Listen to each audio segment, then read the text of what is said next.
In paddling a canoe, a solo paddler or the stern paddler is very often, even in easy conditions, having to do some form of steering, and there's a whole variety of strokes that you can use. But the classic one, along with its variations, is the J stroke.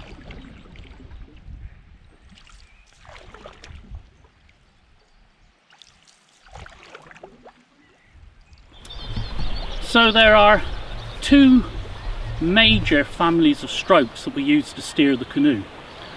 One family, very powerful, use it a lot in white water, coming down a lake with a strong tailwind, and those are the stern rudders and stern prys. And those, put my power stroke in, pull through, and then steer. Now the key with this is that I'm using the power face. Well, you can label either of them, but I'm going to call this the power face. I can pull through with a power face, but then to steer I switch faces and steer with the back face. So it's a case of pull, change blade face, steer with that side. And I can do that either on the gunwale or off the gunwale. Off the gunwale, tend to call it a stern rudder, on the gunwale a stern pry. A useful marker in this family of strokes, the stern rudder and the stern pry, is that in the steer phase, the thumb on the grip end of the paddle is at the top or up. The second family of strokes, all based around the J stroke, so the C stroke, the Indian stroke, the knife J, which sometimes goes by the name of Canadian stroke or guide stroke. They're all variants really of the basic J stroke, and that's subtly different. So with that I pull through, again using the same power face, pull through, but this time I twist and I turn it outwards to steer. So I've used the same blade face for power and for steering. So I'll do that again, pull through and steer. So in the J stroke, because the paddle is rotated around, this hand now is on the outside and the thumb is pointing down. So one of the real important things with this is this movement of the hand on the top of the paddle. In the power phase of the stroke, my hand's pretty well on the top. But as it comes down into the J stroke, my hand slides around slightly, so it's no longer gripping the top, but that takes the stress out of the wrist, allows me to pull back very easily.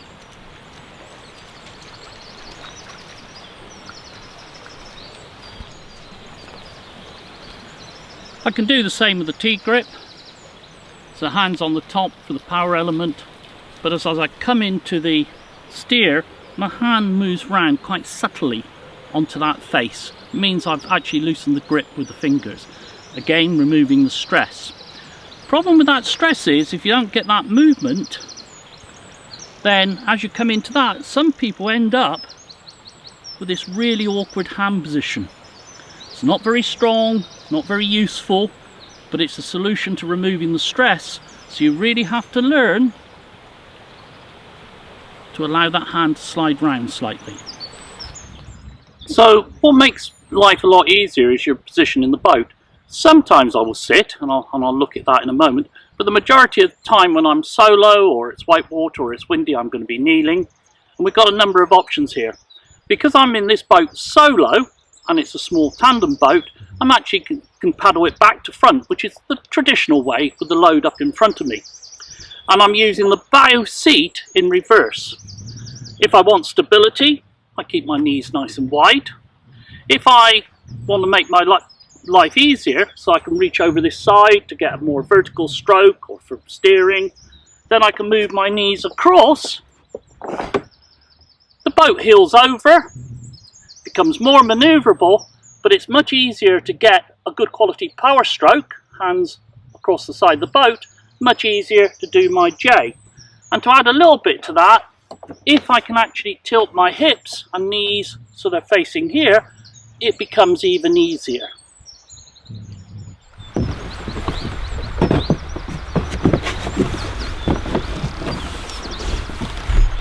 Because I paddle this boat solo, I've actually got a kneeling thwart in it. Makes my life a lot easier, more comfortable, and the reality is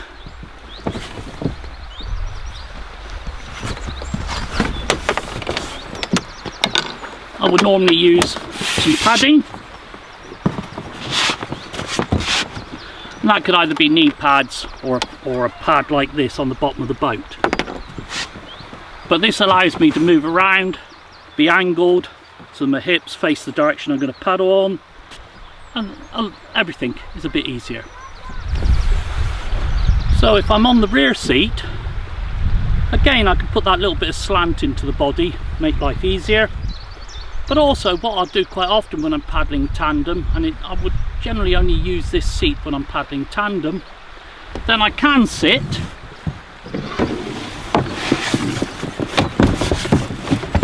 but even then I will generally have my legs slanted to one side to give my body that tilt to make this stroke easier. However, if it gets a bit bumpy, I'll square up again and I'll face forward, and then I will go to kneeling.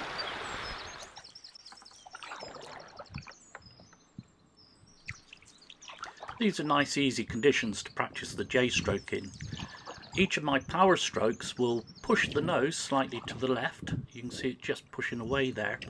And so the J stroke is used to correct that. So there you go, into the J, a little bit of a release, leading edge up, blade comes out of the water. And here, the wind just got me for a moment, so one stroke there, no J stroke, a little bit of a sweep in it to correct it, and then back into the J stroke. Steering very easy, so now the angle on the J stroke, the actual angle in the water of the blade isn't very high, and it's almost beginning to morph into a knife J. And there, as the blade comes back through the water, back to a more traditional J. But note the way the blade exits the water. It's a slight tilt up of the leading edge and the water lifts the blade out. And this is what I would define as the long J. Some people call it the traditional J. So it reaches quite a way back on the boat and the bottom hand is outside the gunwale. And you can either use the gunwale or not. In this case I'm not using the gunwale. If I want an extra bit of leverage, I'll rest the paddle against the gunwale.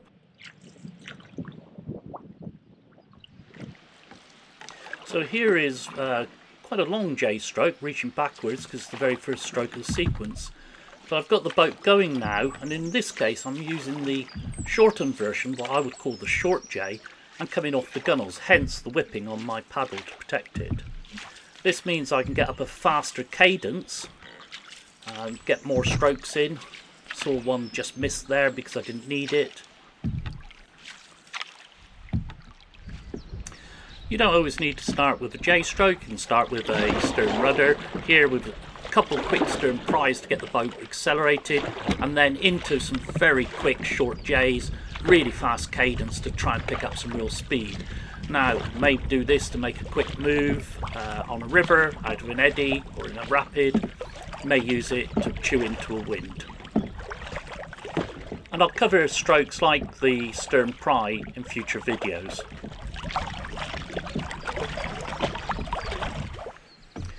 Another sequence of starting the boat, and quite obviously holding the steering phase at the back of the boat for longer. And now as the boat picks up speed and direction, then the actual time spent in the J stroke is a lot less, the angle on the blade in the water is less, and then get into my stride.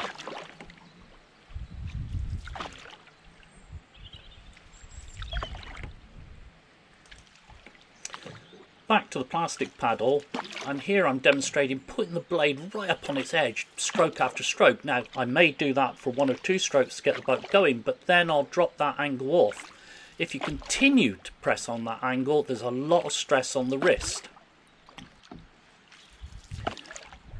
So you either remove the stress by swiveling it round onto the correct face, or what some people end up doing, and it's not very helpful, is they swivel the hand onto the back of the T-grip.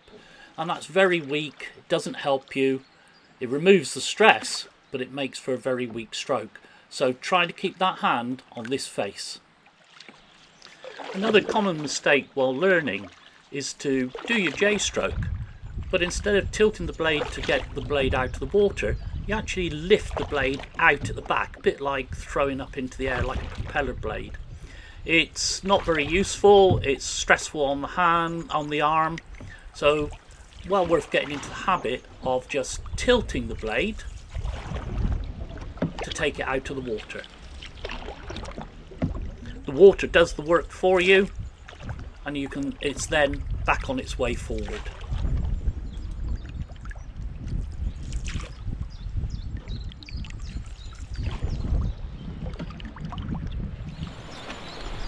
So what I'll do is I'll run through some paddles and how they make my life easier or more difficult, the realities of learning a J-stroke with them.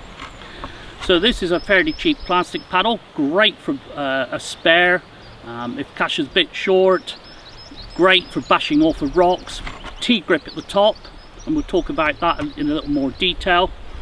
But the disadvantage of it is the blade, and the blade has a spine. And one of the things with a J-stroke is you want a nice fluid movement through the water. Very often people talk of the stroke being fluent. And the problem is here, as you do your stroke, the water is going to hit this and there's turbulence over it. You don't get the same clean feel.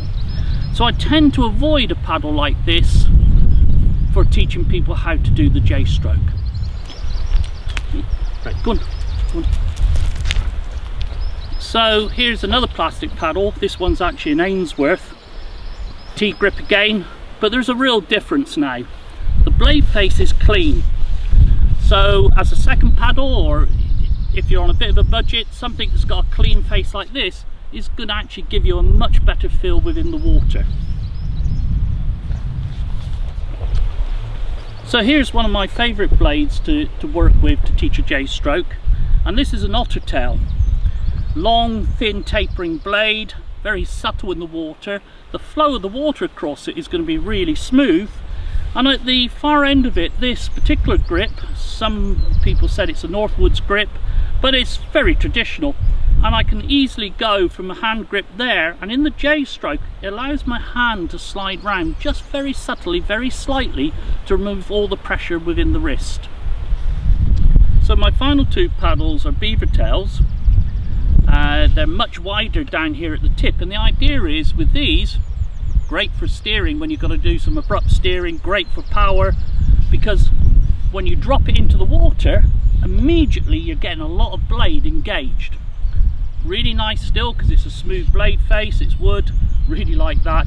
So it's a great paddle again for learning the J-stroke. And at this end, very traditional, is a palm grip. And that enables me, again, power stroke. I can do my power element with my hand there, but as I come into the J, my hand very subtly slides around, and again removing the pressure from the wrist. My final paddle, perhaps my all-time favourite paddle, this is a beaver tail, but it's been ramped up for white water. So it's got a couple of sheets of glass fibre across here, and a glass ribbon around the edge to protect it. At this end, it's a modified T-grip, so it's got that element slightly more like a palm, but it still means I can slide my hand around there to make life easier. But because I'm using it a lot in big winds or on white water, and I use the gunwale a lot of the time, then I've actually got a whipping here to protect the shaft of the paddle. Originally when we filmed this, we did a lot on left and right, but then for the sake of consistency decided to show the right-handed paddling. But what I would urge you is, right from the word go, is to practice on both sides. That means that your development muscle-wise is equal. It means that if conditions dictate, you can choose which side that you paddle on. And there will be times when that will be really pushed upon you by wind or current. And Lina finally stepping out from behind the camera to actually give a really smooth demonstration of the J-stroke in action. If you've enjoyed this video, click like. I welcome your comments, and if you'd like to subscribe, press on the icon.